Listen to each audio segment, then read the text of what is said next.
So it's Black History Month again. It's that time of year where you walk through maybe cities and schools and you see a bunch of brown skinned people, and it's where we divide people with brown skin from the rest of the country for 1 month for whatever purpose that is. I have no idea. And here's an example of how it is completely meaningless. To kick off Black History Month, how do you do it? Is there a celebration, or what do you do if you're in Boston?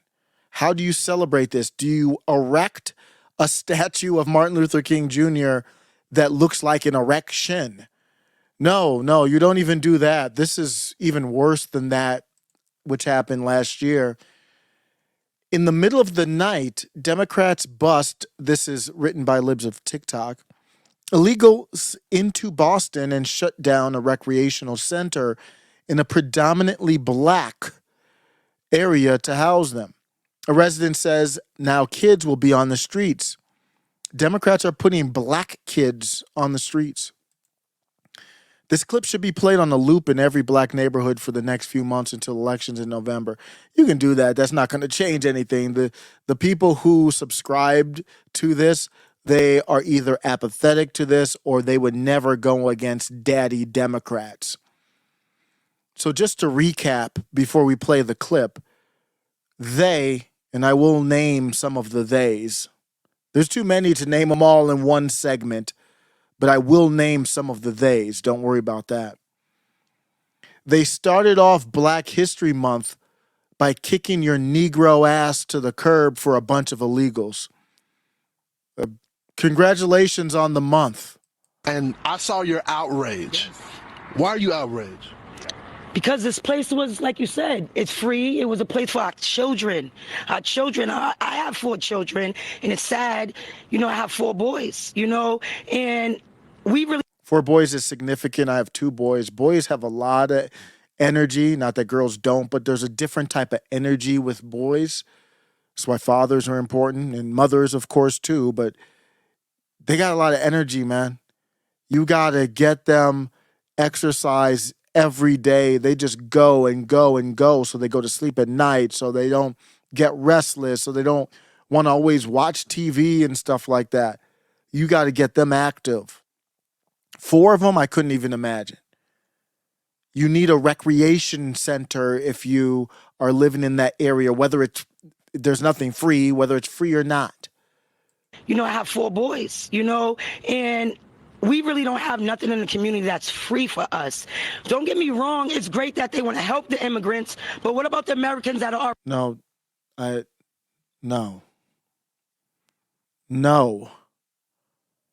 I'm going to stop you right there, ma'am. And respectfully, because I've thought through this a lot. So this is not to be disrespectful to her. I respect her comments and courage to be behind the cameras to speak. But I've spent too much time thinking about this, and that is the problem. What she said right there is the problem. Let's highlight this. Us. Don't get me wrong. It's great that they want to help the immigrants. You see that? That is our kindness being mistaken, or I shouldn't say mistaken, because it's already been abused. That is our kindness being abused as a weakness. The art of war. You exploit the weakness of your enemy, and everybody has a weakness. And we have a lot of weaknesses in this country. And one of the weaknesses that we have in this country is toxic tolerance. Free for us. Don't get me wrong. It's great that they want to help the immigrants, but why is it great that they want to help the immigrants? What does it look like to help the immigrants? What are you talking about? It's not great. Would it be great if I opened up your house and let a bunch of random niggas run into it and start eating your food and sleeping on your floor? It's great that you're helping these random niggas. No, it's not great. We need to morally ground ourselves, and that means saying no at times, and not just no, a hell no. Does it look like it's great? Why don't your kids have a place to play right now? When I have in this byline down here, American equivocation is over. It better be over. And that's what it means. What about the Americans that are already here? What about the people that are already here? Oh, you mean like when the movement of people said America first? Is that what you're talking about?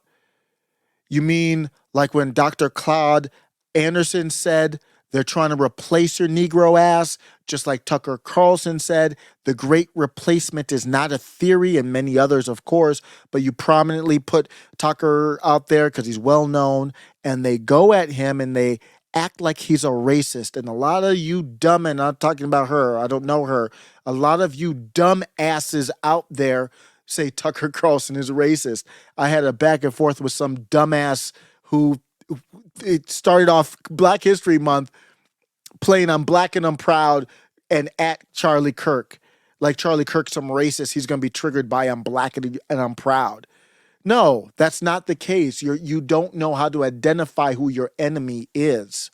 That don't have homes, that don't have jobs, that are sleeping on the street already. These people came from the airport here, probably on boats, probably on buses, and probably all for free. Now they're getting stipends, they're getting what else? I need money for me and my kids, and I was born here. Like, you know. I'm not for government handouts, but I don't have any problem with what she's saying there. She's like, well, if you're going to hand out money, then hand out money there. I don't agree with handouts at all, other than I do believe in a universal basic income only with a government you could trust, which is non-existent, but just in theory. But I don't have a problem with her. She's like, okay, if you're going to do a handout there, then I would much rather her get a hand if she needed it than some random nigga that just came across the border, helped with the NGO that we will get to in a second. I know life is a struggle in itself, but this is not the answer to help them.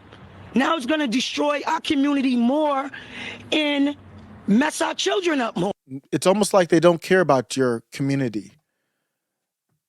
I'm not telling anybody to put on a red hat, but you should be more open to putting on a red hat than this. You can go libertarian, you can start your own party. I never tell anybody to put on a red hat.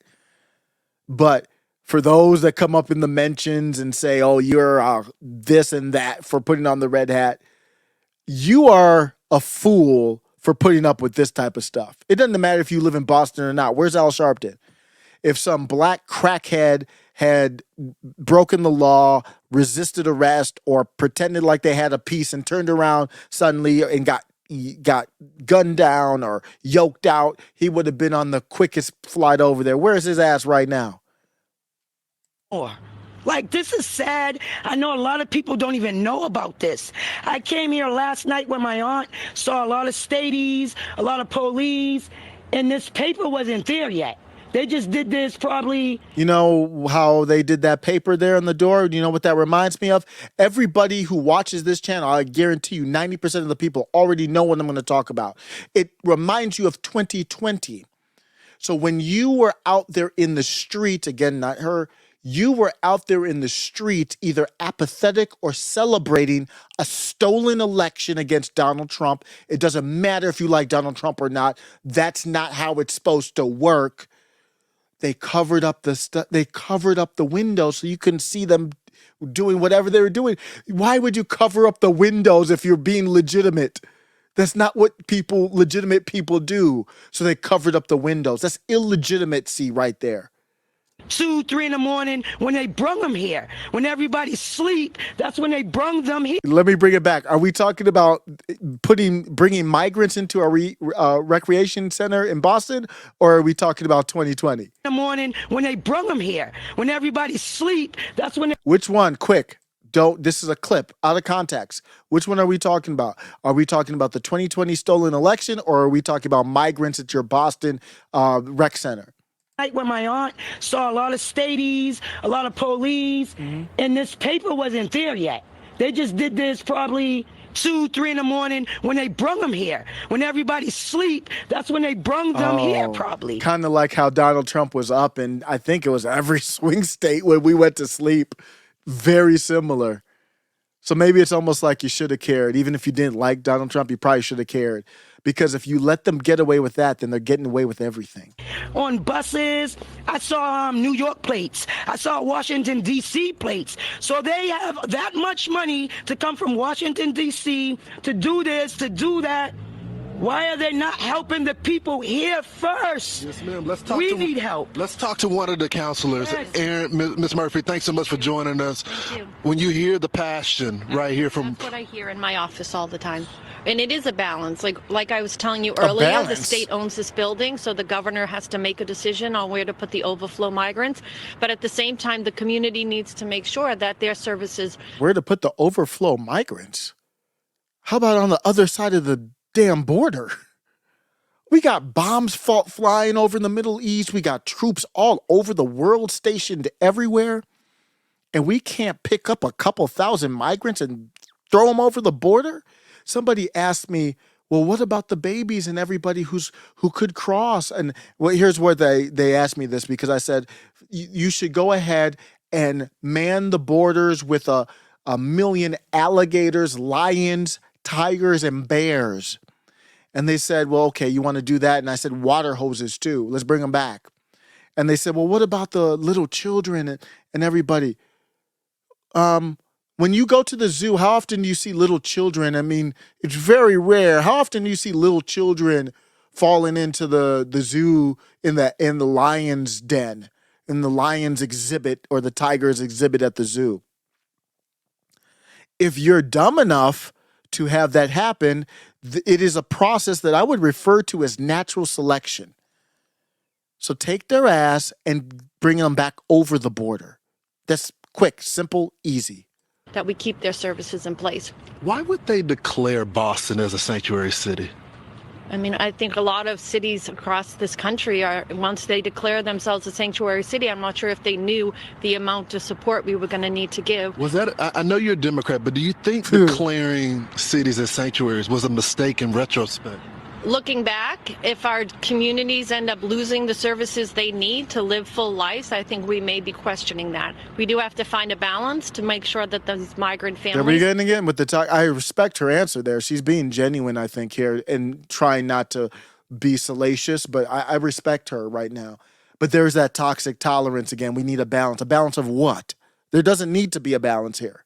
Have a safe place to go, but at the same time, my concern, I'm an elected official here. I represent the whole city, and I'm the chair of public health in the last 2 years in homelessness, and I've centered my advocacy and policy on making sure that every resident has the resources they need. And I'm hearing that seniors and kids, like Effie was just telling us, that her own family, right, might be disrupted. So I'm making sure that the city is stepping up and connecting with all the departments so that these displaced, residents who use this every day. Let's bring Keisha back in here. Keisha, you hear that from your counselor.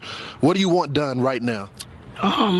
Like she said, we want to help them, but at the same time, what about us that need help here? You can't have everything. You can't have everything.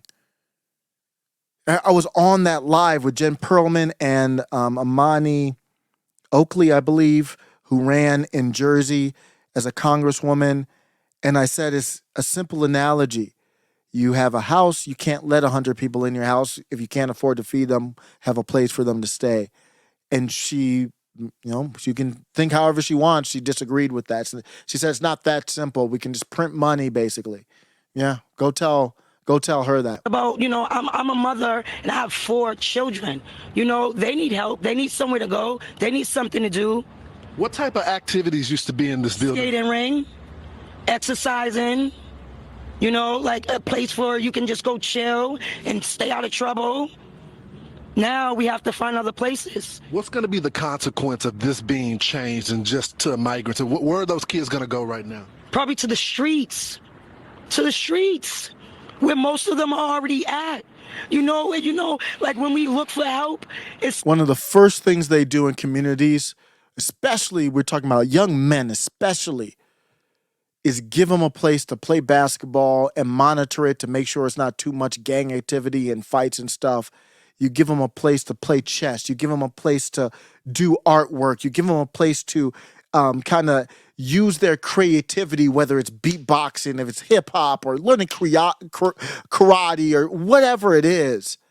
That's one of the first things you do, is give them a place where they can go and be like, I don't need to be out there. I'm gonna have fun, even if it is maybe video games a little bit in there, table tennis. It's a place to go. You have adults monitoring it, and you can chill, you can relax. Everybody's on peace. That's one of the top things you do, other than having two parents in the household. Seems like the state and the governor and them people, they push us away. They want to turn our children to animals. They want our children to be bad and F up.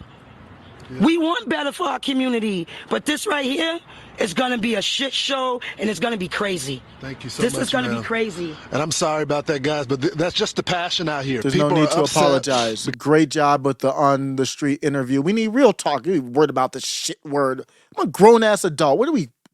I don't have any time for that kind of nonsense. It's a cable news show. They could cuss. I'm done with the niceties, the toxic tolerance. I'm done with it. I don't want any violence, but I'm done with all that. Oh, I'm sorry. No need for that. Because they don't feel like the people that are in power are representing them. Yes. We'll have a reaction here all morning. A great job. Great job all around. I've seen that guy on Fox News. Just really good stuff on the streets. Now it's time to name names. Who's behind the invasion of America's southern border? Let's go to Keith Woods, another guy that a lot of these blackity blacks think is racist. Yeah, you found out who the real racists are. The real racists are the one that got your kids at home, commandeering schools, commandeering rec centers, and now your house is next. Over 8 million illegal immigrants have crossed the United States southern border since Joe Biden took office. And a lot of people are asking, why would the United States allow what is effectively an invasion of its southern border under this government? The man that's in charge of the US border, Alejandro Mayorkas, is actually an immigrant himself, being from a Cuban Jewish family who fled Cuba after the Cuban Revolution in the 1960s. But what not a lot of people know is that Mayorkas was actually a member of the board of directors of HIAS, or the Hebrew Immigrant Aid Society, which is one of the biggest NGOs pushing open borders. So they're doing what the government doesn't want to do directly through these NGOs, non-governmental organizations, which really are just branches of the government, which is what they typically play out to be. Alejandro Mayorkas was on their board right up until he got nominated.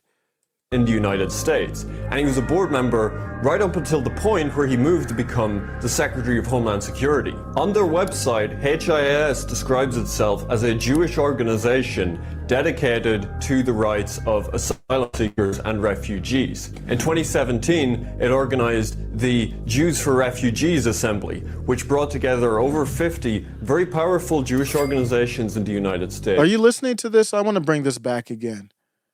We have to have the conversation. This is very serious. In 2017, it organized the Jews for Refugees Assembly, which brought together over 50 very powerful Jewish organizations in the United States, including the ADL, to lobby for more asylum seekers into the United States and to oppose Donald Trump's ban on immigration from Muslim countries. HIAS gets over $100 million a year from the government that may... Who funds this non-governmental organization? You and I, the taxpayers. The government does. Mayorkas is a part of, and that funding has only exploded since 2020. Now it has been discovered that HIAS is directly facilitating the invasion of the United States southern border by helping immigrants cross the so-called Darien Gap, which connects South America to the American continent. They have a dedicated building used as a processing facility there and are using their funding to help build roads and other forms of transport to help immigrants reach North America. They've even produced maps in Spanish to explain to immigrants how to best reach the United States southern border. Mayorkas is apparently aware of this and has even visited these facilities. Now, this seems like a conflict of interest, yet it hardly gets discussed in mainstream immigration discussions. Yeah, that's why I'm grateful for guys like Keith Woods. We're going to name the names now. That's the next step. We can't proceed without naming the names. I'm not going to make any Over big 8 generalizations, but I will start calling stuff out that doesn't smell right. Here's Michelle Wu. The governor, Maura Healey, and Boston Mayor Michelle Wu just took a tour of the shelter for the illegal aliens they set up in Roxbury, in what used to be a recreation center for poor black children. I'm only bringing up the black because they bring up the black. So here we go, the blacks, the Negroes. Governor Healey says she didn't have a choice. Do you really want these women in power too?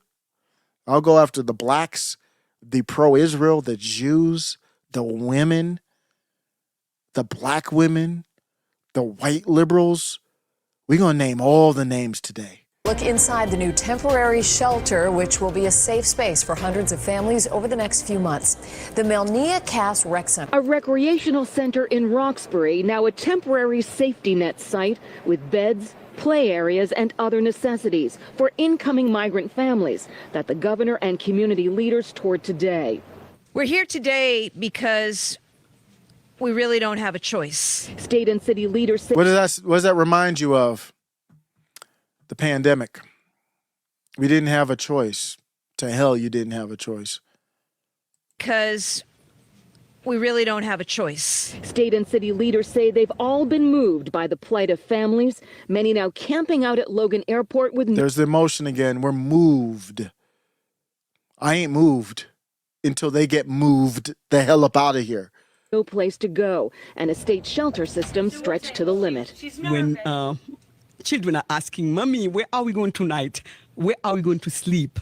It's a human crisis.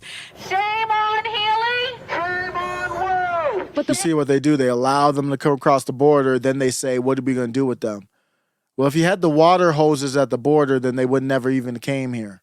The plan has received mixed reviews in the community, since the recreation center is also a vital resource for youth and adult programs.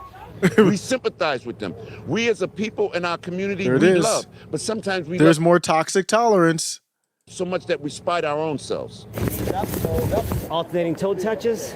Tony DeRoca with Boston United Track and Cross Country coaches young athletes in a free weekly program here, and now doesn't know where they'll go with a meet set for Sunday. We have kids who also are impacted negatively, and our program is one that very few stable times of their life.